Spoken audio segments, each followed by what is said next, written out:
شرور أنفسنا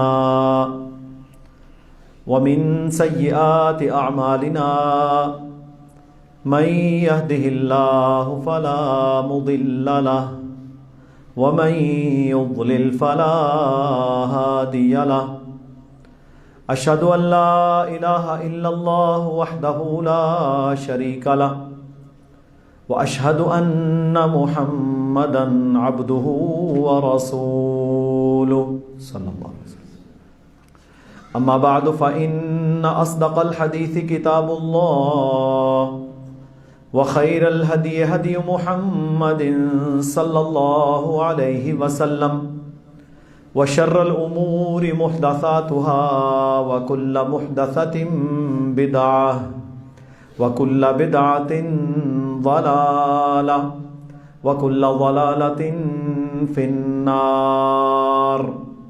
أعوذ بالله السميع العليم من الشيطان الرجيم من همزه ونفخه ونفثه. يا أيها الذين آمنوا اتقوا الله حق تقاته ولا تموتن إلا وأنتم مسلمون. يا أيها الناس اتقوا ربكم الذي خلقكم من نفس واحدة وخلق منها زوجها وبث منهما رجالا كثيرا ونساء واتقوا الله الذي تساءلون به والأرحام إن الله كان عليكم رقيبا. يا أيها الذين آمنوا اتقوا الله وقولوا قولا سديدا يصلح لكم أعمالكم ويغفر لكم ذنوبكم ومن يطع الله ورسوله فقد فاز فوزا عظيما.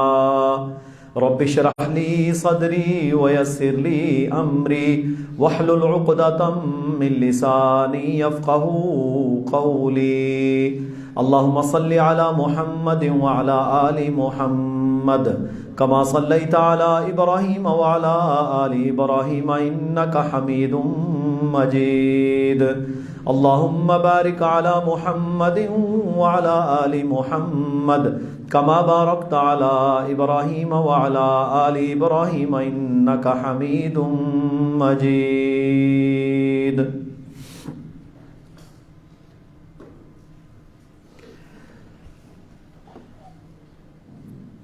کرپشن، بدعنوانی، خیانت، دھوکہ، امانتوں میں بے ایمانی کرنا، یہ کوئی سیاسی گناہ نہیں ہے بلکہ یہ شریعت کے اندر بھی کبیرہ ترین گناہوں میں شامل ہیں. اللہ رب العالمین نے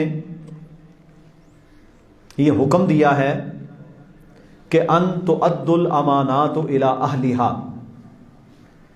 جو امانتیں ہیں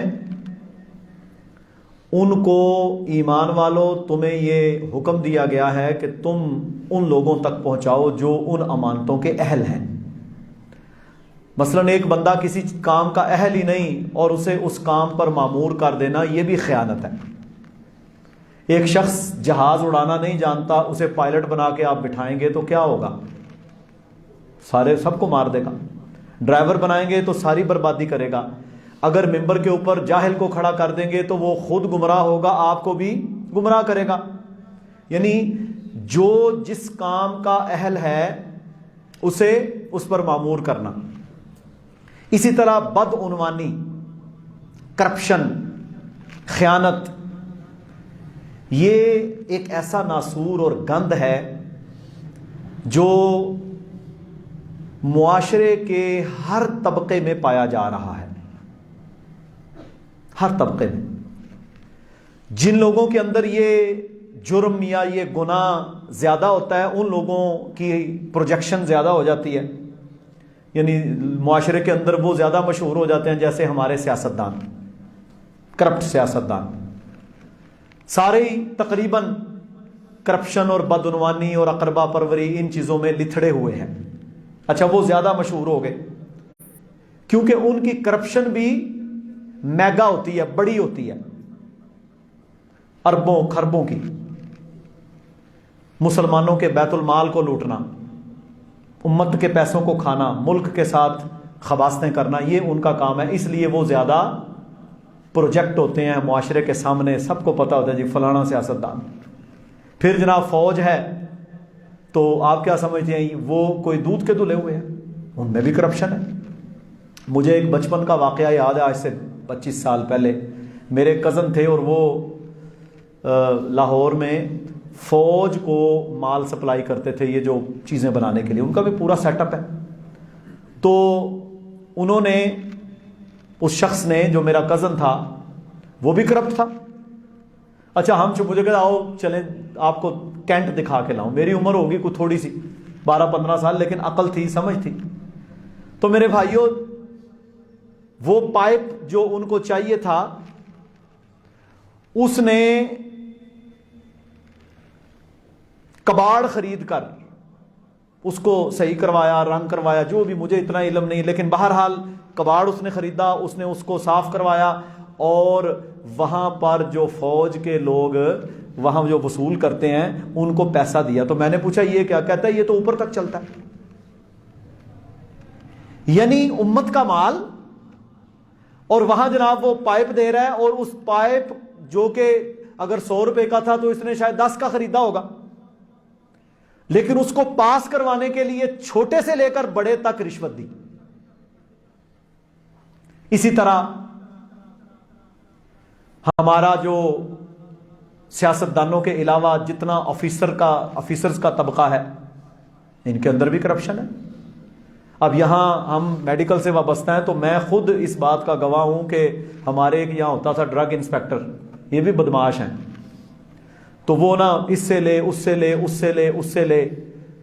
2012 کی بات ہے، تو میں نے اس سے پوچھا کہ تو سرے عام منتھلیاں تو نے لگائی ہوئی ہیں، یہاں پر عطائی بیٹھے ہیں، لوگوں کو غلط ٹکے، غلط انجیکشن، سٹیرائڈ لگا رہے ہیں، بغیر تشخیص کے علاج ہو رہا ہے، امت مسلمہ کی بربادی ہو رہی ہے، کینسر کے مریض کو پین کلر لگاتے رہو، سٹیرائڈ لگاتے رہو، وہ 2 4 6 مہینے تو نکال جاتا ہے۔ پتہ تو اس وقت چلتا ہے کہ جب جا کے تیسری سٹیج پہ پہنچتا ہے، پھر شوکت خانہ والے بھی نہیں لیتے۔ تو یہ ظلم جاری ہے نا، لیکن یہ ظلم کن کی چھتر چھایا کے نیچے جاری ہے؟ محکمہ ہیلتھ۔ تو واللہ وہ بندہ خود میرے ساتھ مخاطب ہوا، وہ کہتا ہے جی بات یہ ہے کہ جب میں نے، یہ ایک انسپیکٹر ہے، پتہ نہیں ضلع میں کتنے ہوتے ہوں گے، ہر شہر کا، ہر تحصیل کا الگ ہوتا ہے، کہتا ہے میں نے 5 لاکھ روپے ڈی سی او کو جمع کروانے ہیں۔ ہوں دسو جدو 5 لاکھ روپیہ انہیں ڈی سی او نو جمع کرانا ہے تو میرے بھائیوں اس کی چھتر چھایا کے نیچے ہوگا کیا؟ اب جس سے پیسے وہ لے کر ضلع کے مالک کو جمع کروا رہا ہے، وہ کبھی اس کلینک کو سیل کرے گا جو جعلی کام کر رہا ہے؟ یہ میں مثال دے رہا ہوں۔ اسی طرح محکمہ صحت ہے، چلے جائیں آپ، اللہ کی قسم ہم نے ہیلتھ سروسز دیکھی ہیں انٹرنیشنلی بھی، دنیا کے ملکوں کی، پاکستان کی جو ہیلتھ سروسز کو پیسہ دیا جاتا ہے نا، یہ کوئی بیرونی ممالک سے کم نہیں ہے، قسم باللہ بڑا پیسہ دیا جاتا ہے۔ یونیسکو دیتی ہے، یو این او دیتی ہے، میرے بھائیوں WHO والے دیتے ہیں، بڑے پیسے دیتے ہیں، بڑے پروجیکٹس یہاں پر لانچ ہوتے ہیں، بڑی دوائیاں آتی ہیں، بڑی انسولین آتی، سب کچھ آتا ہے۔ آپ اندازہ کریں کہ وہ دوائی جس کے اوپر لکھا ہوتا ہے نا ناٹ فار سیل، یہ برائے فروخت نہیں ہے، اس کی ڈبیاں بدلی جاتی ہیں باقاعدہ، یہ منڈی کے اندر ہو رہا ہے۔ یہاں ایک ڈسٹریبیوٹر کے پاس کسی لمبا عرصہ پہلے جانا ہوا، وہ جناب ڈھیر لگا ہوا گورنمنٹ آف پنجاب کی ڈبیوں کا اپنی ڈبی میں پیک کر کے دے رہے ہیں۔ جو غریبوں کے لیے آیا تھا وہ بک رہا ہے۔ مجھے یہ بتائیں کہ اس میں کون کون انوالو ہوگا، سوچ سکتے ہیں؟ ساری گندگی۔ پھر آ جائیں جناب سیاسی جماعتیں، تو ان کے اندر تو کام ہی ہے سارا 2 نمبری، فراڈ، دھوکہ، چرب زبانیاں۔ اب آپ اندازہ کریں، باقی ساری باتوں کو چھوڑیں، زکوٰۃ فرض ہے نا، اسلام کا فریضہ ہے، اسلام کا ستون ہے۔ جو بندہ زکوٰۃ کا منکر ہے وہ بندہ مسلمان نہیں رہ سکتا، وہ مرتد اور کافر ہے پکا۔ حضرت ابوبکر نے ان کے خلاف لڑائی کی، جہاد کیا، انہیں دائرہ اسلام سے خارج کرا. کن کو؟ جو زکوٰۃ کے منکر تھے. اب میرے بھائیوں زکوٰۃ کے منکر کا اتنا بڑا گناہ ہے, اب ہمارے ہاں زکوٰۃ کمیٹیاں بنی ہوئی ہیں, آپ سب لوگ جانتے ہیں, اور یہ ساری زکوٰۃ کمیٹیاں سیاسی طور پر ڈیوائیڈ کی جاتی ہیں. جو حکومت میں آئی وہ اپنے لوگوں کو زکوٰۃ کمیٹیوں کے چیئرمین ممبر بنا دیتے ہیں. ساری زکوٰۃ جو بیت المال میں بینکوں سے کاٹ کے یا جہاں سے بھی آتی ہے یا درباروں کا شرک کا مال آتا ہے, وہ ساری زکوٰۃ صدقہ وہ جناب ان کو جاتا ہے. اور مجھے یہ بتائیں ان زکوٰۃ کمیٹیوں نے آج تک کسی مستحق کو پہنچایا؟ 10% کو دے دیتے ہوں گے, کھا جاتے ہیں سارا. اور اس کی گاڑی کے پیچھے یا اس کے کارڈ دے نا وہ لکھا ہوتا ہے چیئرمین زکوٰۃ کمیٹی. پہلے اس کو کھانے کو کچھ نہیں ملتا تھا, اب چیئرمین بننے کے بعد وہ بھی لینڈ کروزر میں گھومتا ہے, وہ بھی اربوں کی میرے بھائیوں فائنینسنگ کرتا ہے. یعنی یہ زکوٰۃ کے مال کو ہڑپ کرنے سے بھی باز نہیں آتے. تیسرا میرے محترم بھائیوں, دین والا طبقہ, مولوی, مذہبی جماعتیں, دینی جماعتیں, ان کے اندر بھی کرپشن. مال زکوٰۃ کا آیا کھا جائیں گے, لوگوں کی امانتیں پہنچانی ہیں رگڑ جائیں گے. یہ میں بڑی سیدھی بات کرتا ہوں کیونکہ ہم نے اللہ کو جان دینی ہے. جب تک سارے طبقے صحیح راہ پر نہیں آتے اس وقت تک کچھ صحیح ہونے والا نہیں ہے. ہم مذہبی جماعتیں, حالانکہ جو دین والے لوگ ہوتے ہیں نا, دین والی یہ ساری مذہبی جماعتوں کے اندر ہے میرے بھائیوں, کسی ایک کی بات نہیں میں کہتا. ہر مذہبی جماعت, ہر سیاسی جماعت, ہر بیوروکریٹ, ہر فوج کا نمائندہ, ہر طبقے کے اندر کرپشن شامل ہے. فوڈ اتھارٹی والوں کو دیکھ لیں, پنجاب فوڈ اتھارٹی کا بجٹ اربوں روپے کا ہے, اور آپ کے شہر کے اندر زہر آپ کے بچوں کے پیٹ کے اندر نہیں گھسیڑا جا رہا. پاپڑوں کے اندر, چاکلیٹس کے اندر, ان میرے بھائیوں یہ کینڈیز کے اندر غلط رنگ, کینسرائٹس میرے بھائیوں جن کے اندر کارسینوجینک ایسڈ چیزیں پائی جاتی ہیں, وہ سارا کچھ دیا جا رہا ہے. ایسا کوکنگ آئل آپ کی مارکیٹوں میں بک رہا ہے کہ جو کہ کینسر کرتا ہے. ایسے سنیکس آپ کو دیے جا رہے ہیں جن کے اندر کینسر سیلز موجود ہیں. یہ آئل ہے نا, جو آئل آج چلیں بات آئی تیل, کوکنگ آئل کو 10 منٹ 15 منٹ سے زیادہ میرے بھائیوں جب فرائی کیا جاتا ہے نا, بڑی اعلیٰ کوالٹی کا ہو تو بعض لوگ 3 دفعہ تک استعمال کرنے کی گھر میں اجازت دیتے ہیں, ورنہ کہتے ہیں سنگل یوز کرو, صرف سنگل یوز. اور کیا ہوتا ہے, دادے نے ڈالا تھا, پڑپوتا بھی وہی چلا رہا ہے, اسی تیل میں ڈالے جائیں گے, کالا سیاہ. سمجھ لیں کہ کینسر اس کے اندر موجود ہے, اللہ آپ کو بچائے جا رہا ہے کسی وجہ سے, ورنہ آپ نے کسر کوئی نہیں چھوڑی. مت کھائیں فرائی فوڈ, بازار کا تلا ہوا. اصول یہ ہے کہ ہر دفعہ نیا تیل ڈالا جائے, اگر کوئی زیادہ کرنا چاہتا ہے تو ایک دن اسے استعمال کر لے, نہیں ڈالنے دیتے. آپ اندازہ کریں کہ میں نے 2005-6 کے اندر برطانیہ کے اندر ہمارا ایک ریسٹورنٹ تھا, ہم نے وہاں پر دیکھا ہے واللہ کیمرے لگائے ہوتے ہیں کہ تم نے یہ تیل کتنی دیر یوز کیا, اس کی ڈائری بناؤ. ایک دن سے زیادہ تم تیل نہیں یوز کر سکتے. یہاں پر جناب یہ دیکھ لیں, اب فوڈ اتھارٹی کے زیر نگیں ہو رہا ہے یہ سارا کچھ. گندا تیل. پچھلے دنوں ایک جگہ, یہ گرمیوں کا واقعہ ہے, ہم گزر رہے تھے تو چپس بنا رہا ہے. اس تیل کا نام, اس گھی کا نام میں نے نہیں سنا, ہاں اس نام کا صابن میں نے دیکھا تھا.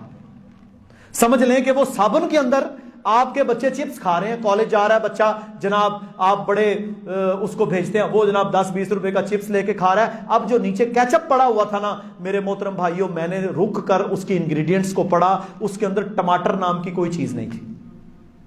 اتنی بڑی بالٹی, 40 ڈگری کی دھوپ, صبح سے لے کر رات تک وہ 40 لیٹر کا کین, کیا خیال ہے ایک دن میں ختم ہوتا ہوگا؟ تو مہینہ چلتا ہے. میں نے اسے کہا کتنے, کہنا جی 2 ہفتے کٹ جاتا ہے.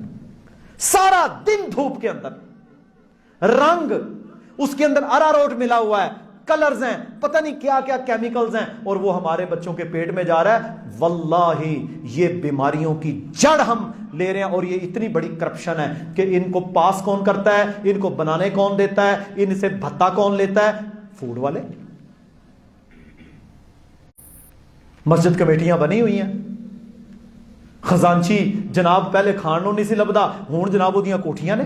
مجھے اگلے دن نا ایک سوال آیا، کسی مسجد کمیٹی کا تھا، کہنا جی بات ہے ہمارے پاس 25-30 لاکھ روپیہ مسجد کا پڑا ہوا ہے، 25-30 لاکھ روپیہ مسجد کا پڑا ہوا ہے، تو ہم یہ چاہتے ہیں، ہماری کمیٹی نے یہ فیصلہ کیا کہ ہم نا اسے فلاں بندے کو یہ چاہیے اسے قرض حسنہ دے دیں. میں نے کہا یار 25-30 لاکھ اگر آپ کے پاس مسجد کا پڑا ہوا ہے تو مسجد کمیٹی اسے تجارت میں لگا دے، اس کا منافع مسجد کو جائے. قرض حسنہ کون لے گا؟ وہی نمائندے، اور پھر وہ قرض حسنہ کے نام پر اسے یوز کریں گے، یوز کرنے کے بعد فائدہ اٹھائیں گے. دینا کنے میں؟ خیانت کی انتہا سوسائٹی کے اندر جب میرے بھائیوں ہوتی ہے تو پھر کیا ہوتا ہے؟ پھر لوگ خیر کے کاموں سے پیچھے ہٹ جاتے ہیں اور مستحق بندے مرتے ہیں. یہ نہیں کہ مستحق تو اب بڑھ گئے، بھوک افلاس مہنگائی کی وجہ سے لوگوں کو کھانا تک نہیں مل رہا، یہ تو ہے، یہ تو ہے.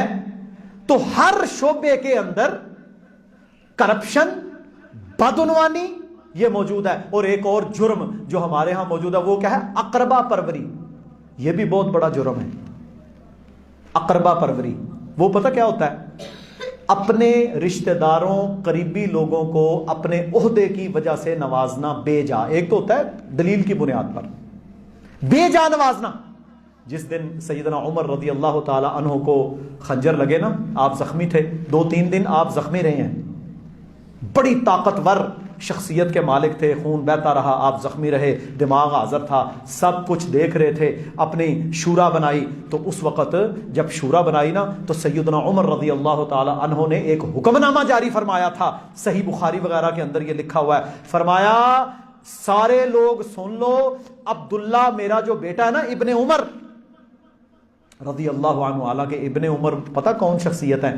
جن کے بارے میں محمد الرسول اللہ صلی اللہ علیہ وسلم نے فرمایا یہ نیک اور صالح ہے. اتنی بڑی گارنٹی. فرمایا میرا بیٹا عبداللہ ابن عمر، خبردار اگر وہ خلافت کے قریب بھی آئے اس کو نہیں دینی. یہ 6 لوگ ہیں، ان میں سے چننا ہے تم نے. حضرت عثمان تھے، حضرت طلحہ، زبیر، مثلا وہ جو لوگ تھے عشرہ مبشرہ.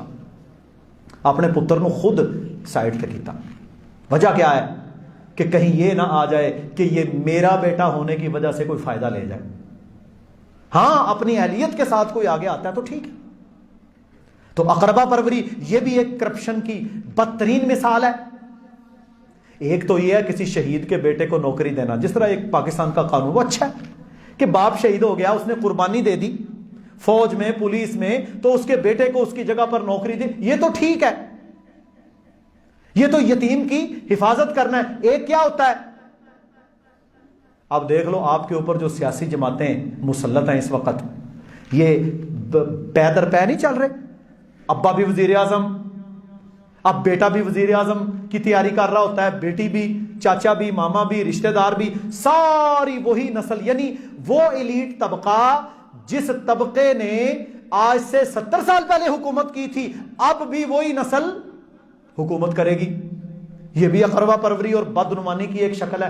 حالانکہ آپ دیکھ لیں نا ہماری پیپل پارٹی ہے، نون لیگ ہے، دیگر جماعتیں ہیں، فضل الرحمان کی جماعت ہے، فلانی جماعت ہے، ٹھیک ہے. ان جماعتوں کے اندر میرے محترم بھائیوں یا مذہبی جماعتیں ہیں، ان کے اندر آپ دیکھیں گے کہ رشتہ دار جو صدر ہوگا، جو سیکٹری ہے، اس کے رشتہ دار، اس کے اقربا، اس کے قریبی وہی قریب ہوں گے عہدوں کے اوپر. حالانکہ ان میں بڑے بڑے لائق لوگ، بڑے بڑے میرے بھائیوں سمجھدار لوگ وہ بھی شامل ہوتے ہیں، لیکن ان کو کوئی قریب نہیں آنے دیتا، نہیں آنے دیتا. اب مجھے یہ بتائیں کہ ہمارے جو یہ بڑے بڑی جماعتیں ہیں، ان کے جو بیٹے اور بیٹیاں ہیں، ان میں سوائے اپنے باپ کی اولاد ہونے کے، کیونکہ وہ وزیر اعظم رہ چکا ہے یا صدر رہ چکا ہے، اور کوئی اہلیت، یا انہوں نے کوئی صحیح بخاری حفظ کی ہوئی ہے، یا یہ کیا ہیں، کچھ بھی نہیں، جاہل مطلق۔ تو سیاست ایک نفع بخش کاروبار بنا ہوا ہے آج کل، جس طرح مذہب دین کو لوگوں نے نفع بخش کاروبار بنا لیا، جس طرح میرے بھائیوں ہر شعبے کے اندر لوگوں نے نفع بخش کاروبار بنا لیا۔ وجہ اس کی کیا ہے؟ ایک وجہ ہم عوام الناس ہیں کہ ہم لوگ چیزوں کو سنجیدہ نہیں لیتے، ہم لوگوں نے خود تباہی اپنے سر ڈالی ہے، ہم لوگوں نے برادری کی بنیاد پر ووٹ، تعلق اور منہ اور لحاظ اور ملاحظہ کی بنیاد کے اوپر تعلق استوار کرنا،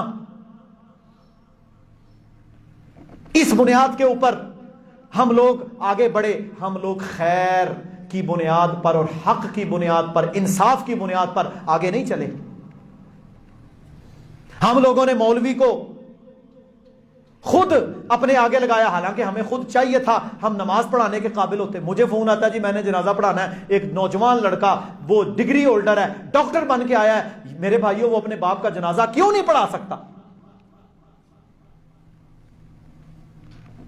نکاح کیا ایسا بھی کوئی ہوگا؟ دیکھیں صحابہ نے یہ عمل کیا کہ صحابی اور تابعی اور تبع تابعی اور محدث نے خود اپنا نکاح پڑھایا۔ نکاح کے لیے مولوی ہونا ضروری کوئی نہیں، خود اپنا نکاح پڑھایا۔ شرط یہ ہے کہ ولی موجود ہو، حق مہر ادا کیا جائے، گواہ موجود ہو، لڑکی لڑکا راضی ہو، وہ خود بولے میں فلاں بن فلاں، آپ ولی موجود ہیں، سارے گواہوں کی موجودگی میں اتنا مہر میں ادا کرتا ہوں اور میں قبول کرتا ہوں میں نے آپ کی بیٹی سے نکاح کیا۔ کیا ہے اس میں؟ مولوی کرے۔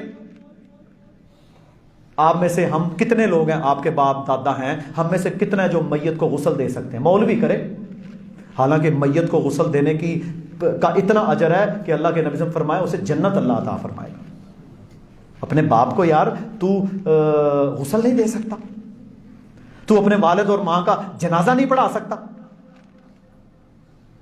اتنے شرم کا مقام ہے کہ کئی دفعہ سفر کے اندر کسی کو کہو نا اقامت کہیں، تکبیر کو وہ جی تو وہ شرماندہ ہے،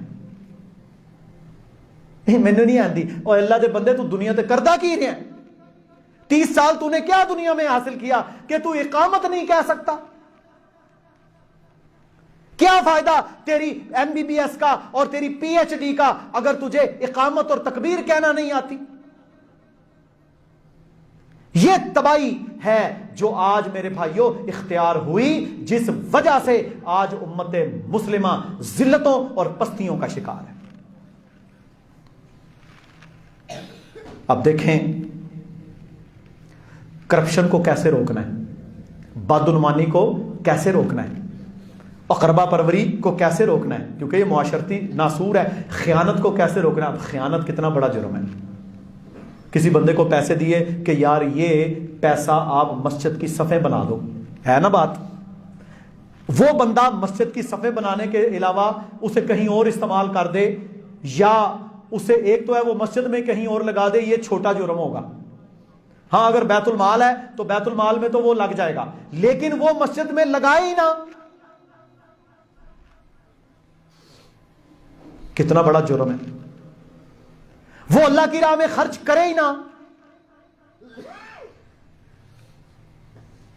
اس نے ہسپتال بنانا تھا، سیاسی تھا، اس کو فنڈ جاری ہوئے، وہ ہسپتال بنائے ہی نہ، کاغذوں کے اندر بن گیا۔ کتنی سڑکیں، کتنے ادارے، کتنے ہسپتال، کتنے پروجیکٹس پاکستان کے اندر صرف سڑکوں میں ہیں۔ آج کے دن ابھی بھی کئی علاقوں میں، سندھ کے اندر، بلوچستان کے اندر 15-15 فٹ پانی کھڑا ہے، جو سیلاب آیا تھا۔ جو لوگ گئے ہیں وہ جانتے ہیں، ابھی بھی کھڑا ہے کئی علاقوں میں۔ وجہ کیا ہے؟ وہ جو ڈرین بنے تھے نا سندھ کے اندر، بہت بڑا سیٹ اپ ہے۔ ہمارے تو جگیردار ہیں نا تھے 10-12 کلے والے، وہاں پر 50-50 مربوں کے مالک ہیں، 100 مربے کا مالک ہے، بہت بڑی زمینیں ہیں ان کی۔ لیکن حالت کیا ہے؟ حالت یہ ہے کہ میرے بھائیوں وہ 2 ڈرین جنہوں نے وہ پانی کو ریورس کر کے سمندر میں پھینکنا تھا، 2 دفعہ UNO، حالانکہ UNO دیکھ لیں وہ ہے تو کفر کا ادارہ، لیکن کچھ نہ کچھ سیٹ اپ، کچھ نظام تو ان کے ہوتے ہیں، انہوں نے 2 دفعہ ان ڈرینز کو بنانے کے لیے پاکستان کو کروڑوں ڈالر دیا. ایک دفعہ شاید 1980-82 میں کہ بھائی حالات بدل رہے ہیں, موسم خراب ہوں گے, سیلاب آئے, آپ کے چھوٹے ڈرین ہیں ان کو بڑا کریں تاکہ پانی واپس جائے. پھر دوبارہ 92-94 میں دیا. دونوں مرتبہ یہ حکومتیں, یہ بدماش جو وہاں پر بیٹھے ہیں, یہ سارا پیسہ کھا گئے. ان ظالموں نے وہ ڈرین نہیں صحیح کیے. وہ بھی کہہ رہا تھا BBC, میں نے سنا, وہ کہتا ہے یہ وہ ڈرین ہے جو 1955 تک کے لیے فیزیبل تھا اور یہ گورے نے اپنی حیثیت سے 4 گنا بڑا بنایا تھا, اس لیے تھوڑی بچت ہو گئی. ہوں دسو 1901 میں بنا ہوا ڈرین وہ آج آپ استعمال کر رہے ہیں ادھر, جو انگریز بنا کر گیا. وہ کافر ہے, وہ یہاں پر غاصب تھا, وہ ظالم تھا, سب مانتے ہیں. لیکن انہوں نے اپنے جو کام کیے میرے محترم بھائیوں ایمانداری سے کیے. آپ میں سے کتنے بزرگ موجود ہیں جنہوں نے رسول تک ٹرین جاتے ہوئے دیکھی ہے؟ میں نے بچپن میں دیکھی ہے لائن پٹڑی. میاں صاحب رسول جاتی تھی, کھا گئے پٹڑیاں بھی, کھا گئے سارا کچھ ظالم, ہڑپ, کچھ باقی نہیں بچا.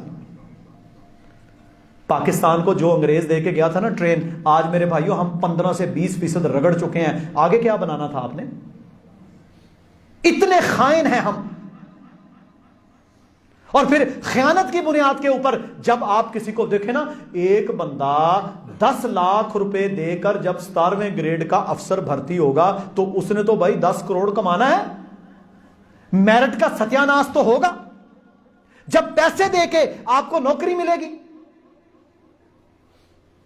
یہ ہے کرپشن کی بنیاد. اور اس کی سب سے بڑی بیس کیا ہے کہ ہم لوگوں کی سب سے پہلے ہماری اپنی غلطی ہے. ہم غلط لوگوں کو آگے لے کر آتے ہیں, ہم غلط منہج کے اوپر چلتے ہیں. رسول اکرم صلی اللہ علیہ وسلم کا فرمان ہے, ابو سعید الخدری رضی اللہ تعالی عنہ اس حدیث کے راوی ہیں, صحیح بخاری میں یہ حدیث ہے. آپ نے فرمایا من رآ منکم منکرن, تم میں سے جو بندہ کسی منکر کو دیکھے, فَلْيُغَيِّرْهُ بِيَدِهِ, اپنے ہاتھوں سے اسے روکے. یہ آپ کی ذمہ داری ہے. آپ مجھے کوئی غلط کام کرتا دیکھتے ہیں, اگر ہمت ہے تو ہاتھوں سے روکیں. فَإِن لَمْ يَسْتَطِعْ, اگر ہاتھوں سے روکنے کی طاقت نہیں ہے, فَبِلِسَانِهِ, تو زبان سے بول دے. پائیے غلط ہے. فَإِن لَمْ يَسْتَطِعْ, اور اگر تیرے اندر یہ طاقت بھی نہیں ہے, فَبِقَلْبِهِ, تو پھر کم از کم تیرے دل میں یہ خیال ضرور پیدا ہو کہ یہ برائی ہو رہی ہے اور تو وہ ان برے لوگوں سے, اس بری مجلس سے, اس برے کام سے پرے ہو جا, اس میں شامل نہیں رہنا. پھر 3 سٹیجز ہیں ایمان کی. ہاتھ سے روک, زبان سے روک, دل میں برا جان کے پرے ہو جا. اگر تو اس سٹیج میں بھی موجود نہیں ہے تو اللہ کے نبی نے پتہ کیا فرمایا؟ فرمایا فَذَلِكَ أَضْعَفُ الْإِيمَانِ, یہ ایمان کا کم سے کم درجہ ہے دل میں برا جاننا. اور جو برائی کو دل میں بھی برا نہیں جانتا پھر اس کا ایمان کوئی نہیں. ختم ختم. اب دیکھیں آج کل ہمارے ہاں ایک کرپشن کا اور طریقہ ہے, قرض لیا, معاف کروا لیا. پاکستان میں جتنے سیاستدان, جتنے وڈ وڈیرے, ان کے آگے سے دم چھلے, جتنے میرے بھائیوں بڑے بڑے جرنیل ریٹائرڈ, اپنے اثر و رسوخ کی بنیاد پر انہوں نے کیا کیا؟ اربوں روپے کے قرضے لیے اور ان کو معاف کروا لیا. ہڑپ. آپ اگر 10 لاکھ کا قرضہ لے لیں, آپ کی زمین بیچنے کے لیے آ جائے گا بینک, لیکن ان کو کچھ نہیں کہہ سکتا کوئی, کیونکہ نیب ان کی رکھیل ہے. FIA ان کے چاچے کا پتر ہے. صرف چھوٹے طبقے کے لیے قوانین ہیں. اور اسی لیے اللہ کے نبی صلی اللہ علیہ وسلم نے جب فاطمہ بنو مخزوم کی فاطمہ نے چوری کی نا, تو اسامہ بن زید رضی اللہ تعالی عنہ کو صحابہ نے بھیجا. یہ صحیح بخاری میں حدیث ہے کہ آپ نہ سفارش کر دو کہ اے نا چودھریاں دی کڑی ہے, چوری تے کو ہوئی ہے, چوری اس نے کی ہے یہ چودھریوں کی. بنو مخزوم جو قریش کا سب سے بڑا قبیلہ, امیر طاقتور قبیلہ تھا, تو جی اسے سزا نہ دیں, ہاتھ کٹ گیا نا تو بڑی بستی ہے. اور ظالموں تم کس کے سامنے سفارش لے کے آئے ہو؟ اللہ کے نبی علیہ الصلوۃ والسلام. تو آپ نے پتا کہ آپ باہر آئے, یہ پوری حدیث اس طرح ہے. اب باہر تشریف لائے. آپ صلی اللہ علیہ وسلم کا چہرہ مبارک غصے سے سرخ تھا. آپ نے فرمایا تم سے پہلی قوموں کی ہلاکت اور بربادی کا باعث ہی یہ تھا کہ جب کوئی کمزور غریب جرم کرتا تو اسے پکڑ لیتے, جب کوئی طاقت والا جرم کرتا تو اسے چھوڑ دیتے. واللہ اللہ کی قسم اگر میری بیٹی فاطمہ بنت محمد صلی اللہ علیہ وسلم بھی چوری کرے گی میں اس کے بھی ہاتھ کاٹوں گا. یہ انصاف تھا. ایسا انصاف اللہ کے نبی صلی اللہ علیہ وسلم نے کیا. اب دیکھیں قرض لیا, قرض لینے کے بعد جناب معاف کروا لیا. یہ میرے بھائیوں بنیاد ہے, بنیاد. اللہ کے نبی صلی اللہ علیہ وسلم نے فرمایا جو شخص کسی سے قرض لیتا ہے یا بیت المال سے لیتا ہے, کسی ذاتی بندے سے لیتا ہے اور اس کا ارادہ ہے کہ میں نے قرض واپس کوئی نہیں کرنا, یہ بھی آج کل ایک میرے بھائیوں بڑا مسئلہ ہے کہ لوگ لے لیتے ہیں اور اسی نیت سے لیتے ہیں کہ ہم نے دینا کوئی نہیں. حالانکہ قرض دینا ایک نیکی کا کام ہے. قرض میں کسی بندے کی ریل مجبوری کی بنیاد پر وقت دینا یہ بھی نیکی کا کام ہے, بہت بڑی نیکی ہے. لیکن آج کل جو قرض لینے جاتا ہے اس کا مقصد کیا ہوتا ہے کہ میں نے واپس نہیں دینا اکثر. پھر وعدہ خلافی کرتے ہیں جان بوجھ کر. فرمایا جو بندہ قرض لیتا ہے اور اس کا ارادہ یہ ہے کہ میں نے واپس نہیں کرنا, وہ اللہ کو چور بن کے ملے گا. اللہ کے دربار میں چور کی حیثیت سے اسے لایا جائے گا. اور میرے بھائیوں مسلمانوں کے ساتھ زیادتی کرنا, ان الذین یاکلون اموال الیتامی ظلما. اب دیکھیں یتیم کا مال, یتیم خانوں میں کرپشن نہیں ہے, مدرسوں میں کرپشن جہاں یتیم بچے پڑھتے ہیں. وہ دیکھو یہ یتیم بچے کے لیے کھانا آیا, میرا کیا حق ہے وہ یتیم بچہ کھائے.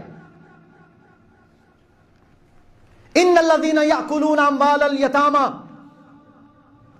ظلما, وہ لوگ جو ظلم کے ساتھ یتیموں کا مال کھاتے ہیں, انما یاکلون فی بطونہم نارا, وہ اپنے پیٹ میں آگ بھر رہے ہیں. قرآن کہتا ہے وہ اپنے پیٹ میں کیا بھر رہے ہیں, آگ. یتیم کا مال, بھتیجا یتیم ہو گیا, چاچے ہڑپ, بیوہ کو باہر نکال دیا. یتیم خانوں میں کرپشن, جہاں یتیم بچوں کی پرورش ہے وہاں کرپشن. فرمایا جو ظلم کے ساتھ یتیم کا مال کھائے گا, انما یاکلون فی بطونہم نارا, وہ اپنے پیٹ میں کیا بھرتا ہے, آگ بھرتا ہے جہنم کی. وَسَيَصْلَوْنَ سَعِيرًا, اور فرمایا ان قریب اسے بھڑکتی ہوئی آگ میں ڈالا جائے گا. استغفر اللہ. کتنا ظلم ہے, کتنا ظلم ہے یہ. اور میرے بھائیوں پھر یہ سود ہے, یہ بھی ایک کرپشن کی قسم ہے, یہ بھی ایک کرپشن کی بہت بڑی قسم ہے کہ اللہ نے تو قرض حسنہ قرار دیا, اس پر اجر دیا. نہیں, یہ کہتا ہے میں نے اجر نہیں لینا, میں نے قرضہ حسنہ نہیں دینا, میں اس پر نسبت پرسنٹیج انٹرسٹ لگاؤں گا, سود لوں گا. اور وہ سود پھر آگے بڑھتا چلا جاتا ہے, بڑھتا چلا جاتا ہے. آج میرے بھائیوں پاکستان کی جو کنڈیشن ہے نا, اس وقت پاکستان عملاً میرے بھائیوں دیوالیہ ہو چکا ہے, معذرت کے ساتھ. کیوں کہ آپ کے پاس ایل سیز کے لیے رقم ہی موجود نہیں.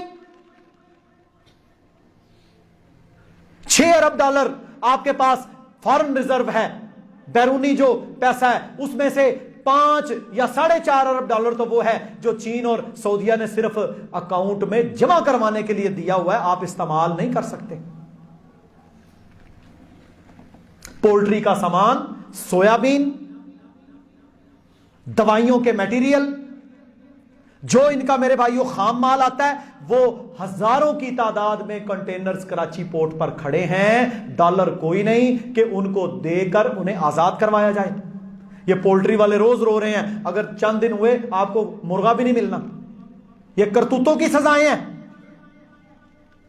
IMF کے چنگل میں سود میں پھنسنے کی وجہ سے عذاب ہے یہ. مسلمانوں کا مال، بیت المال کو خاندانوں کے خاندانوں نے لوٹا. میرے بھائیوں یہ اس وجہ سے عذاب ہے. اور ابھی بھی وہ لوگ باز نہیں آ رہے. یہ بھی ایک عجیب بات ہے کہ اتنا کچھ دیکھنے کے باوجود بھی لوگ کرپشن سے ابھی بھی باز نہیں آ رہے. ابھی بھی وہی طریقہ، وہی نظام، وہی گندگی چلی ہوئی ہے. اگلے 2 سالوں کی الاٹمنٹس کی جا رہی ہیں کہ یار پتہ نہیں ہماری پنجاب حکومت، فلاں حکومت اور وفاقی حکومت کب چلی جائے، اٹھا لو فائدے. وجہ کیا ہے؟ وجہ یہ ہے کہ کسی بندے کو یہ یاد ہی نہیں کہ میں نے اپنے رب کی بارگاہ میں جا کر ایک ذرے کا بھی حساب دینا ہے. کسی بندے کو یہ یاد نہیں. ہر بندہ یہی سمجھتا ہے کہ بس یہ وقت ہے، اس میں جو کرنا ہے کر لو. آپ دیکھیں ایک اور کرپشن کی قسم، لوگوں کی زمینوں پر قبضے. پچھلے دنوں یہاں کا ایک مشہور پٹواری ہے، اس کی ایک پوسٹ چڑھی ہوئی دیکھی تو اس نے جی فلاں کی زمین کو جعلی طریقے سے جناب بیچ کر اور اربوں روپے ہتھیا لیے یا کروڑوں روپے ہتھیا لیے. میرے بھائیوں صرف اگر کوئی بندہ ایمان والا یہ حدیث پڑھ لے جو کہ صحیح البخاری میں اللہ کے نبی صلی اللہ علیہ وسلم کا فرمان ہے کہ جس بندے نے کسی کی ایک باشت، یہ کتنی ہے یار، 7-8 انچ زمین پر ناجائز قبضہ کیا، کل قیامت کے دن رب العالمین 7 زمینوں کا توق بنا کر اس کی گردن میں لٹکائے گا. اربوں لوگ دیکھیں گے چودھری صاحب اے زمین دے چوری کرنے والا سے. وہاں کوئی نہیں کسی کی چلنی. ساری دنیا دیکھے گی کہ یہ بندہ تھا، اس نے اپنے فلاں کی زمین پر قبضہ کیا. 7 زمینوں کا توق اللہ بنا کر اس میں ڈال دے گا. اچھا میں اس پہ سوچ رہا تھا کہ یار اتنا بڑا کیسے ڈلے گا، تو جب حدیث دوسری پڑھی نا اس میں اللہ کے نبی نے فرمایا جب جہنمی کو جہنم میں ڈالا جائے گا تو اس کا ایک دانت اتنا بڑا ہوگا جتنا احد پہاڑ ہے. اور احد پہاڑ کی جو لمبائی چوڑائی ہے نا وہ 8 کلومیٹر بائی 5 کلومیٹر ہے. لالو صاحب، اور اتنا روئے گا جہنمی کہ اس کی آنکھوں کے اندر دریا کی طرح کے میرے بھائیوں گڑھے بن جائیں گے اور پانی اتنا بہے گا. یہ بخاری و مسلم کی روایات ہیں. اب 7 زمینوں کا توق یعنی گول کر کے اس کے گلے میں جب ڈال دیا جانا ہے، چل اٹھا اور انہیں گھوم اتنی زمین، تو کیا بنے گا اس پر؟ ساری دنیا دیکھے گی کہ یہ دنیا کے اندر بڑا یہ تھا اور بڑا وہ تھا. اور آج دیکھو یہ اپنی بہن، اپنی بیٹی کا حق کھانے کی وجہ سے، اپنے ہمسائے کی زمین کی پر قبضہ کرنے کی وجہ سے، آج یہ اسٹیٹ اور ریاست کی زمین پر قبضہ کرنے کی وجہ سے، اس کرپشن کی وجہ سے آج دیکھ لو اس کے ساتھ کیا ہو رہا ہے. تو کرپشن کے بہت سارے ذرائع ہیں. اللہ نے فرمایا یا ایھا الذین آمنوا لا تأکلوا اموالکم بینکم بالباطل، ایک دوسرے کے مال باطل طریقوں سے مت کھاؤ، مت کھاؤ. ایک بندہ لمبا سفر کر کے جاتا ہے، صحیح مسلم میں حدیث ہے، بیت اللہ میں جاتا ہے اور وہاں پر جا کے اللہم اللہم یا اللہ دعائیں کرتا ہے، لیکن اس کی دعا قبول نہیں کی جاتی. کیوں؟ اللہ کے نبی نے فرمایا اس کا کھانا حرام کا، اس کا پینا حرام کا، اس کا پہننا حرام کا، یہ حرام غذا سے پلا ہوا ہے، اللہ اس کی دعا کیسے قبول کرے؟ حدیث ہے صحیح بخاری میں، اللہ کے نبی صلی اللہ علیہ وسلم نے فرمایا، بلکہ ایک دیہاتی نے پوچھا یا رسول اللہ صلی اللہ علیہ وسلم قیامت کب آئے گی؟ قیامت کب آئے گی؟ اللہ کے نبی صلی اللہ علیہ وسلم نے فرمایا جب امانت ضائع کی جائے گی. صحیح البخاری میں حدیث ہے یہ. جب امانتیں برباد کی جائیں گی تو پھر تو قیامت کا انتظار کر. پوچھا وہ کس طرح؟ فرمایا جب ذمہ داری کے کام، اب یہ دیکھو ذمہ داری کے کون سے کام ہیں، صدر سے لے کر نچلے عہدوں تک یہ سب سے بڑی ذمہ داری کے کام ہیں. فرمایا جب ذمہ داری کے کام ان لوگوں کے سپرد کر دیے جائیں گے جو نااہل ہوں گے تو پھر انتظار کر کہ قیامت آئی کہ آئی. اب آج دیکھ لیں حالات کہ وہ لوگ جو نااہل ہیں وہ مسلط ہیں، وہ لوگ جو اہل والے ہیں ان کو پوچھتا کوئی نہیں. ظلم ہے، جبر ہے، حرام ہے، سود خوری ہے، پاکستان کو دو ہاتھوں لوٹا جا رہا ہے۔ واللہ ہم جب سٹیسٹکس پڑھتے ہیں تو بندہ حیران رہ جاتا ہے کہ ہندوستان اس وقت دنیا کی 5ویں بڑی معیشت بننے جا رہا ہے، $700 ارب تک کا اس کے پاس خزانہ موجود ہے، اور بنگلہ دیش جن کو بنگالی کہہ کر اور پٹسن کو اور پتہ نہیں کیا کیا ان کے اوپر تانے دے کر اپنے بھائیوں کو جب ہم نے الگ کیا، میرے بھائیوں اس وقت وہ بھی $100 ارب ان کے پاس فارن ریزرو ہے، ہم تو $6 ارب کے مقروض بیٹھے،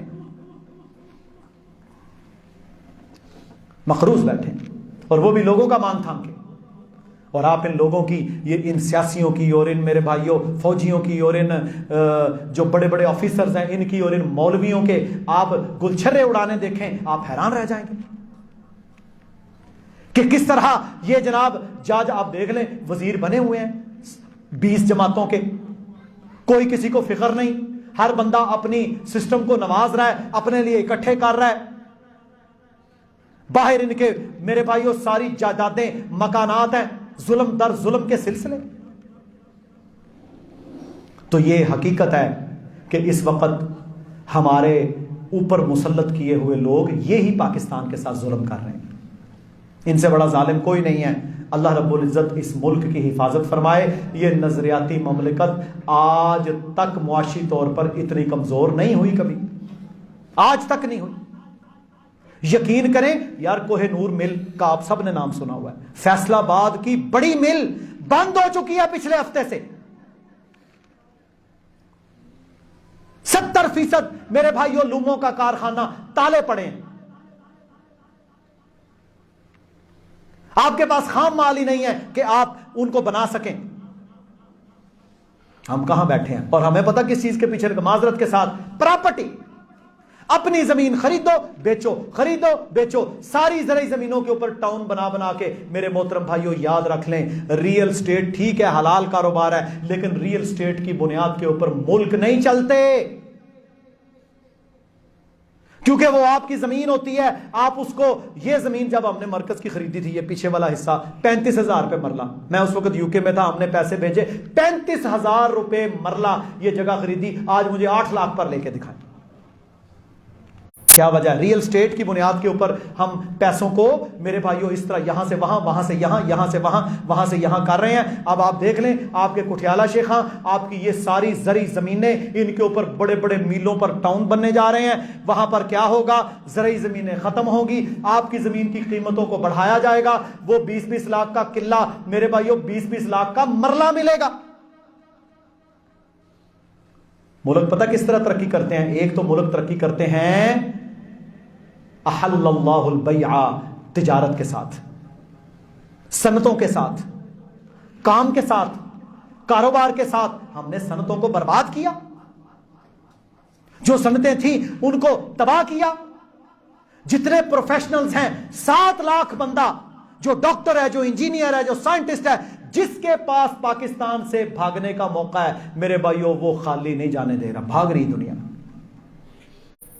بھاگ رہی ہے دنیا، مجبور کیا جا رہا ہے لوگوں کو کہ اس ملک سے بھاگو، یہاں کچھ نہیں ہے، حالانکہ سب کچھ یہی ہے، سب کچھ یہی ہے، لیکن کیا ہے؟ ہم نے روش صحیح اختیار نہیں کی۔ کیا ہوا جناب؟ جب صنعتیں بنی ان کو جناب نیشنلائز کر لیا، جب نیشنلائز کر لیا، قومیہ لیا، ساری حکومت کی ملکیت بن گئی، پھر بربادی۔ نیب کا اوپر جناب اس طرح ہوا بنا دیا۔ آپ اندازہ کریں کہ صرف اپنی صنعتوں اور ٹیکسٹائل کو اور اپنے ان چیزوں کو میرے بھائیوں دوسرے ملک اتنا اوبلائج کرتے ہیں، آپ سوچ نہیں سکتے۔ یہ لاہور اور میرے بھائیوں 5 کلومیٹر دور اٹاری کراس کریں، ہندوستان کا مشرقی پنجاب، سیم زمین، سیم پانی، ایک جیسے لوگ، ایک ہی سورج نکلتا ہے، ایک ہی جگہ ہے نا، کوئی فرق نہیں، وہی رب ہے وہاں، وہی رب ہے یہاں، وہ مشرک ہیں، سکھ ہیں، ہم مسلمان ہیں، لا الہ الا اللہ کی مملکت کے مالک ہیں۔ وہاں میرے بھائیوں 1 ایکڑ سے وہاں کا سکھ کسان اگر 100 من گندم لے رہا ہے، آپ 35 بھی نہیں لیتے۔ کیوں؟ انہوں نے بجلی فری کر دی، کسانوں کی کھاد فری کر دی۔ جدید طریقوں سے وہ اگا رہے ہیں. عقل اللہ نے آپ کو دی ہے. آپ نے کیا کیا؟ آپ وہی میرے بھائیوں اسی طریقے پہ چلے رہے. ہر شخص کرپشن کے اوپر پڑا رہا. کسان بیٹھے ہیں یہاں، ان سے پوچھ لو کھاد کی کیا حالت ہے. جو سستی ملتی ہے وہ 2 نمبر. وجہ کیا ہے؟ وجہ یہ ہے اوپر سے نیچے تک آتا ہی بے ایمانی کرنے کے لیے، اوپر سے نیچے تک آتا ہی کرپشن کے لیے. پیسے دے کے جب ملازمت خریدے گا، پیسے دے کے جب میرے بھائیوں وزیر بنے گا، پیسے لگا کے 2 نمبر کا مال لگا کے جب MNA MPA بنے گا، جب ظلم اور جبر کے سلسلے جاری کرے گا، تو پھر یہی نتیجے نکلیں گے. اللہ رب العزت ملک عزیز پاکستان پر رحم فرمائے، اور اللہ تعالی ہمیں کوئی نیک اور صالح بندہ عطا فرمائے. لیکن یہ ہوگا اس وقت جب ہم خود سیدھے ہوں گے. ان اللہ لا یغیر ما بقوم حتی یغیروا ما بانفسہم. جب تک کوئی قوم اپنی حالت نہیں بدلتی، کبھی اللہ ان کی حالت نہیں بدلتا. اللہ رب العزت کہنے والے اور سننے والوں کو عمل کی توفیق عطا فرمائے. وآخر دعوانا ان الحمد للہ رب العالمین.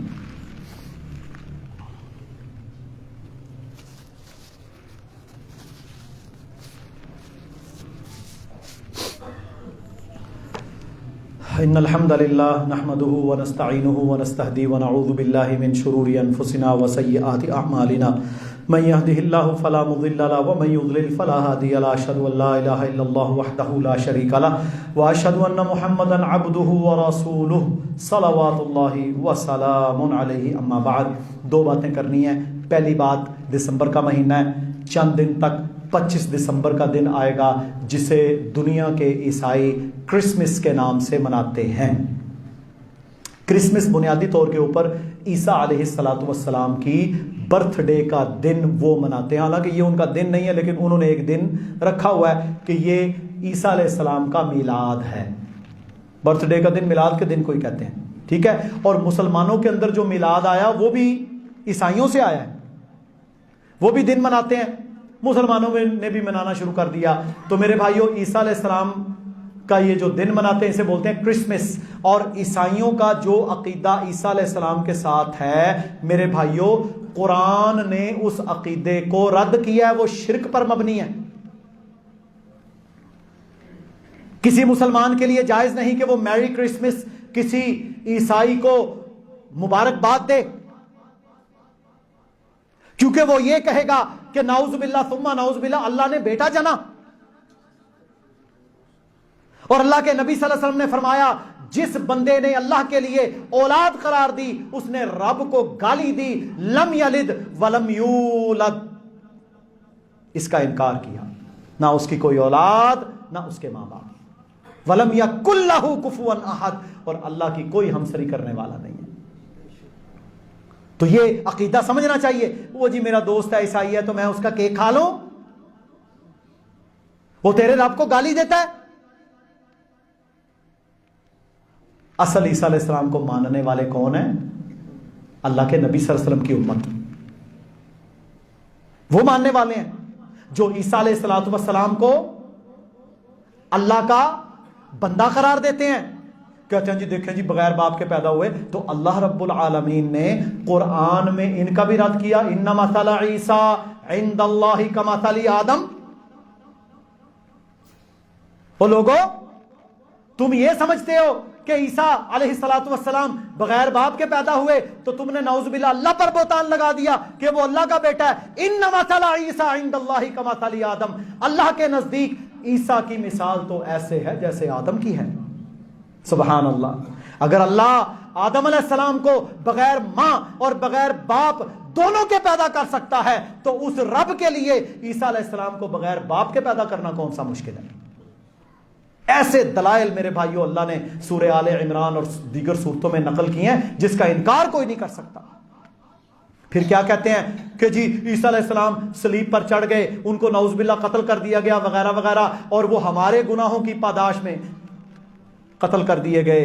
اب ہمیں کوئی مسئلہ نہیں. یہ وہی میرے بھائیوں ہمارے ہاں نہیں صوفیانہ تصور. کہتے بیٹھے نے پیر جاؤ، وہ کہتا ہے مجھے 5,000 روپے مہینہ دیتا جا، میں جانا تے رب جانے. جی یہ ہے میں جانا تے رب جانے. بس تو نے میرا وظیفہ بند نہیں ہونے دینا، میں سارے تیرے معاملے سیٹ کروا دوں گا۔ ارے ظالم، تجھے کیا پتا ہے تیرا کیا بننے والا ہے؟ تیرے پاس کوئی وحی آئی ہے سوائے نبیوں کے، سوائے انبیاء کے، یا انبیاء نے جن کو جنت کی بشارت دی ہو، جیسے اللہ کے نبی نے یا دیگر نبیوں نے صحابہ کے لیے جنت کی بشارتیں دیں، اس کے علاوہ کسی کو آپ بالتاکید یہ نہیں کہہ سکتے یہ پکا جنتی ہے۔ ہاں یہ کہہ سکتے ہیں انشاءاللہ اللہ انہیں جنت دے، یا اللہ ان کو جنت عطا فرما، انشاءاللہ یہ شہید ہے۔ شہید کو بھی انشاءاللہ کہنا ہے، کیونکہ قبول تو اللہ نے کرنا ہے۔ یہ ہے عقیدہ۔ تو انہوں نے کیا کہا جی؟ عیسیٰ علیہ السلام کو نعوذ باللہ یہودیوں نے قتل کر دیا جی، 33 سال عمر تھی اور وہ ہمارے گناہوں کی پاداش میں شہید ہو گئے، اب ہم جو جی چاہے کریں۔ ان کے آپ چرچ میں چلے جائیں، وہاں پر ایک ڈبہ سا بنا ہوتا ہے، اس کے اندر جو بندہ جا کے کھڑا ہو جائے پادری کے سامنے جا کے کہے آئی کانفیس مائی فالٹس، میں اپنے گناہوں کی توبہ کرتا ہوں، پریسٹ اور وہ کہے گا ٹھیک ہے جا تیرے گناہ معاف ہو گئے۔ ایسے معافی ہوتی ہے کہ شہادت عیسیٰ علیہ السلام کی تمہارے نزدیک اور گناہ تیرے معاف ہو رہے ہیں؟ قرآن کیا کہتا ہے؟ لا تزر وازرۃ وزر اخری، کسی کا بوجھ کسی پر نہیں ڈالا جاتا، اپنا کرنا ہے، جو بوئے گا وہی کاٹے گا۔ اور پھر کہتے ہیں جی نعوذ باللہ ان کو شہید کر دیا گیا۔ قرآن نے آ کے واضح کیا، محمدیوں سنو، قرآن نے کہا ما قتلوہ، وہ کیا کہتا ہے؟ میری کرسمس۔ قرآن کہتا ہے ما قتلوہ، انہوں نے عیسیٰ علیہ السلام کو قتل نہیں کیا۔ کتنا واضح ہے بھائی قرآن، ما قتلوہ، انہوں نے عیسیٰ علیہ السلام کو قتل نہیں کیا، وما صلبوہ، نہ ہی انہوں نے ان کو صلیب پر چڑھایا ہے۔ واضح ہو گیا، ولیکن شبہ لہم، انہیں شبہ لگ گیا۔ وما قتلوہ یقینا، اردو میں یقیناً ہی کہتے ہیں نا، وما قتلوہ یقینا، اللہ کہتا ہے یقیناً انہوں نے عیسیٰ علیہ السلام کو قتل نہیں کیا، بل، جس طرح ہم کہتے ہیں نا بلکہ کو عربی میں بل کہتے ہیں، بل رفعہ اللہ الیہ، بلکہ اللہ نے تو انہیں آسمانوں پر اٹھا لیا۔ قرآن کی واضح نص اور آیات ہیں، اور ہمارا مسلمان بیچارہ جو ہے نا وہ ٹمکٹوئیاں مارتا رہتا ہے جی پتہ نہیں کیا ہے، پتہ نہیں، میرا عیسائی دوست ہے کیک لے، کیک جائے بھاڑ میں، اور تیرے باپ کو گالی دینے والا تیرے لیے کیک لے کر آئے اپنی سالگرہ کا، تو کھائے گا، اور تیرے رب کو گالی دینے والا جب لے کر آئے تو کیک کھاتا ہے؟ یہ کوئی انسانی ہمدردی نہیں ہے۔ ہاں ہماری اپنے تمام پاکستان اور پوری دنیا کے عیسائیوں کو یہ دعوت ہے کہ آؤ تعالوا الی کلمۃ سواء بیننا و بینکم، جو تمہارے اور ہمارے درمیان وہ کلمہ ایک ہے، آؤ اس پر جمع ہو جائیں۔ اللہ نعبد الا اللہ، ہم اللہ کے علاوہ کسی کی عبادت نہ کریں، اس کے ساتھ کسی کو شریک نہ ٹھہرائیں، اور اپنے میں سے دوسروں کو معبود نہ بنائیں۔ محمد الرسول اللہ صلی اللہ علیہ وسلم نے قرآن کی اسی آیات کے ساتھ دعوت دی تھی یہودیوں کو، عیسائیوں کو، ہم بھی دعوت دیتے ہیں، ہم بھی دعوت دیتے ہیں، آؤ اس کلمے پر جمع ہو جائیں جو عیسیٰ علیہ السلام لے کر آئے تھے۔ ہمارا تو وہ کلمہ ہے، اور ہم میں سے تو کوئی بندہ مسلمان رہ ہی نہیں سکتا اگر وہ کسی ایک نبی کا تھوڑا سا بھی انکار کرے۔ اور پھر ایک اور بات، میں انگلینڈ میں تھا تو ہم عیسائیوں کے ساتھ ہماری ڈیبیٹس ہوتی، ہمیں پڑھنا پڑتا تھا، تو میرے محترم بھائیوں ہم نے بائبل کو، نیو ٹیسٹامنٹ اولڈ ٹیسٹامنٹ سارا پڑھا اور اس کی بہت ساری چیزوں کو دیکھا، آپ حیران رہ جائیں گے۔ پوری نیو ٹیسٹامنٹ یعنی انجیل جسے یہ کہتے ہیں مسخ شدہ، اور پوری اولڈ ٹیسٹامنٹ جسے یہ تورات کہتے ہیں، جسے جوز بھی پڑھتے ہیں یہودی بھی پڑھتے ہیں، اس میں کسی جگہ پر بھی حضرت مریم کے نام کا کوئی چیپٹر یعنی سورت موجود نہیں ہے۔ قرآن میں ہے، سیدہ مریم کے نام پر پوری سورت ہے، اور اللہ رب العالمین نے چھوٹا سا بچہ عیسیٰ علیہ السلام کو جب وہ پیدا ہوئے تو لوگوں نے کہا کہ اے مریم یہ آپ نے کیا کیا؟ انہوں نے کہا فاشارت الی، میں خاموش ہوں، میں نے چھپ کر روزہ رکھا ہوا ہے، اس کی طرف اشارہ کیا۔ وہ چھوٹا بچہ 2 دن کا پتہ کیا کہتا ہے؟ قال انی عبد اللہ، سورہ مریم، قال انی عبد اللہ، میں تو اللہ کا بندہ ہوں، آتانی الکتاب وجعلنی نبیا، مجھے اللہ نے کتاب دی اور نبی بنا کر بھیجا۔ صلی اللہ علیہ وسلم علیہ الصلوۃ والسلام. یہ ہے عقیدہ. تو مسلمانوں کو چاہیے، آپ کسی عیسائی ملک میں ہیں، آپ کا عیسائیوں کے ساتھ تعلق ہے، اسلام کوئی نہیں کہتا کہ کسی ذمی کو جو ادھر رہ رہا ہے ظلم کرو، زیادتی کرو، نہ، یہ بالکل حرام ہے. لیکن دعوت اپنی آپ نے پکی رکھنی ہے کہ آؤ اس بات پر یار جمع ہو جائیں. جو عیسیٰ علیہ السلام، موسیٰ علیہ السلام، ابراہیم علیہ السلام، سارے نبیوں کا کلمہ ہے کیا؟ اللہ نعبد الا اللہ، اللہ کے علاوہ کسی کی عبادت نہیں کرنی. وَلَا نُشْرِكَ بِهِ شَيْئًا، اور اللہ کے ساتھ کسی شے کو شریک نہیں کرنا، چاہے نبی ہو، ولی ہو، پیر، پیغمبر، چھوٹا بڑا ہو. یہ ہے عقیدہ. جب یہ پیش کریں گے، جو عقل والا عیسائی ہوگا وہ ضرور آپ کی بات مانے گا. اصل وجہ یہ ہے ہم کردار پیش نہیں کرتے. جب آپ کردار پیش کریں گے انشاءاللہ میرے بھائیوں، بودے عقیدے، شرکی عقیدے فوری طور پر اسلام کی طرف آئیں گے. اللہ رب العزت ہمیں سمجھنے کی اور عمل کرنے کی توفیق عطا فرمائے. آخری بات، اللہ کے نبی صلی اللہ علیہ وسلم سے پوچھا گیا یا رسول اللہ سب سے بہترین صدقہ کون سا ہے؟ یہ اکثر لوگ مجھے بھی سوال کرتے ہیں. دیکھیں، سب سے بہترین صدقہ وہ ہے جس کی ضرورت ہو. مثلا کھانے کی کمی ہے تو کھانا اچھا صدقہ ہے، پانی کی کمی ہے تو پانی سب سے بہترین صدقہ ہے، کپڑے نہیں مل رہے تو کپڑا صدقہ ہے، کمبل نہیں مل رہے تو کمبل صدقہ ہے. یعنی جو چیز شارٹیج میں ہے غریبوں مسکینوں کے لیے، لوگوں کے لیے، اس وقت اس کا صدقہ کرنا افضل ہوگا. یہ ہے اصول شریعت کا. تو میرے محترم بھائیوں، جیسا کہ آپ جانتے ہیں کہ یہاں ہمارے بزرگ چاچو جی عبدالرشید رحمہ اللہ، ان کی ایک بیٹی فوت ہوئی، اولاد کوئی نہیں تھی. انہوں نے مرنے سے پہلے میرے پاس آئے وہ، تو انہوں نے کہا جی ہم چاہتے ہیں کہ اپنی بیٹی کا جو مال وہ چھوڑ کر گئی ہے اس کا ہم پانی کا صدقہ کریں. تو انہوں نے بہرحال وہ واٹر فلٹریشن پلانٹ لگایا، وہ چلتا رہا.